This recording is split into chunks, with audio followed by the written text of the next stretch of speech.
Welcome to the Be the Sun, Not the Salt podcast. I'm Dr. Harry Cohen, the author of Be the Sun, Not the Salt. I'm joined by my co-host, chief super spreader in all things Be the Sun, Not the Salt, Connie Fontaine. We're going to dig into the chapters, and I can't remember which chapter we're doing today. Connie, take it away. We are having fun and we're digging into, we have made it to chapter 9, win-win always wins. And one that sounds like an overplayed euphemism from way back when, but it's one that when we dig into it, I think people get a big benefit out of this. I know I do every day. The way I think about this, I had a great example of this morning. I called a friend about a post that I had done on LinkedIn about Be the Sun, Not the Salt. And he shared a great story about win-win. And I said, it's right. It's a classic win-win mindset and behavior. He wrote a 9-page letter to his boss about something or other that was very, very loaded. Mm. And then he read the letter and he didn't send it. Mm-hmm. And he didn't send it because he said to himself, this is not going to make him feel good. This is not going to be win-win for both of us. He allowed the articulation in the letter to remind him this is not going to be a good outcome. Right. And he changed it. He had a great conversation with his boss, but not sending that letter because it wasn't going to be win-win was so practical. Thinking like that and then behaving in that way is just a beautiful reminder to let's make sure that both of us come out of this feeling good.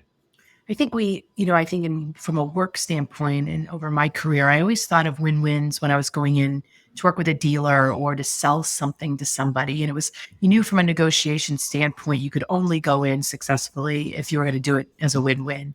But what I learned, I think, you and I had an example just a couple of years ago where I had to meet with somebody I really didn't like. And so I immediately have this tendency to say, well, but I'm right. I'm going to pitch this thing. I'm going to sell it through. It's going to be fine.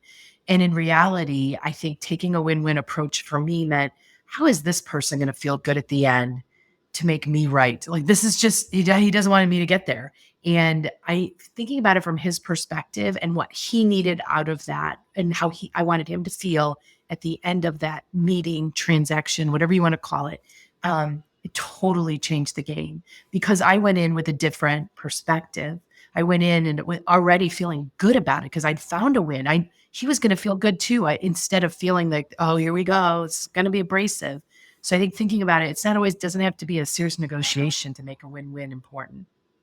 So I have no idea who you're referring to, and I don't want to know. I mean, maybe afterwards I'll ask you. But I love the fact that you were able to have a mindset, which is, I don't like this guy. And I'm going to go into this interaction and see if I can find a way for both of us to come out feeling like we won. Do you still not like the guy? You know what? I think that helped with that too, because he reacted differently to me because he felt good at the end of it too. And you're right. What it did is it's created a comfort level. So even though there might be a little bit of a rub, still, I know I can have a great conversation with this person. And I know that, I don't take it as personally, which was causing my reaction. So mm-hmm. I like this mindset. Stephen Covey literally brought it to the world with his 7 habits of highly effective people. One of those habits is be and think and operate from a win-win mentality. Mm-hmm. But it's not just a phrase. It's a real prism through which you can look at the world and say, hold on a second. This does not feel right for me, or it doesn't feel right for you. Mm-hmm. Let's see if we can figure out a way for both of us to come out with the desired outcome. This really brilliant psychiatrist, Harvard psychiatrist, Susan David, she just recently posted, how do you have a difficult conversation? Ask yourself 3 questions. One of the questions that I remember, because I commented on it, was, how do I want this conversation to end such that both of us will feel good when it ends? Mm-hmm. That's win-win. That's what this is. That's literally what it means. I saw that this morning. Yeah. Which is such a great way, like, hold on a second. This is not going to be easy. But if I go in with, I want him or her to feel good and I want to feel good, how do I get there? And stating it out loud might be a very clever, intelligent way. Listen, I don't know how we're going to get there, but I want both of us to feel good after this. Mhm. Let's head in there, you know. Yeah, that might be the way. It depends on the situation for sure. I mean, there's this idea about fairness, which, I think sometimes as a parent, you think, oh, let's not talk about what's fair and what's not. Yeah, of course she got more chocolate milk, whatever.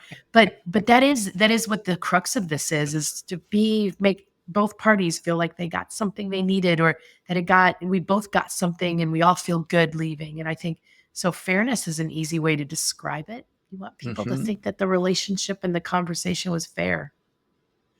I love it because it's simple Mhm. and it has helped me, continues to help me. And I want to continue to look at the world through that prism so that every conversation I'm having is not, doesn't feel like a ripoff Mhm. on either way. Yeah. In the chapter, I think the way that we pulled this quote out, that it's very visual and it's a metaphor that we use always about plants and living things. But this is when one plant blocks another from the sun, the plant in the shadow does not grow as well, if at all. Who wants to be felt like they're being put in the shadow? Who wants to feel like, again, it's not fair, you're overpowering, you're bullying, any of that kind of feeling? And that's why win-win always wins. Hopefully, you got something out of this today. I would love for you to share this with somebody who might need a little prod along to be a win-win. When you're when you're not a Lions fan, that's a good one. I just got a little comment in the chat, like when you're not a Lions fan, it's always a win-win when you're a Lions fan. You just had to wait a lot of years. So we won't let Harry comment on that. We'll wrap this one up. Please post, please comment, please follow us, and thanks for listening.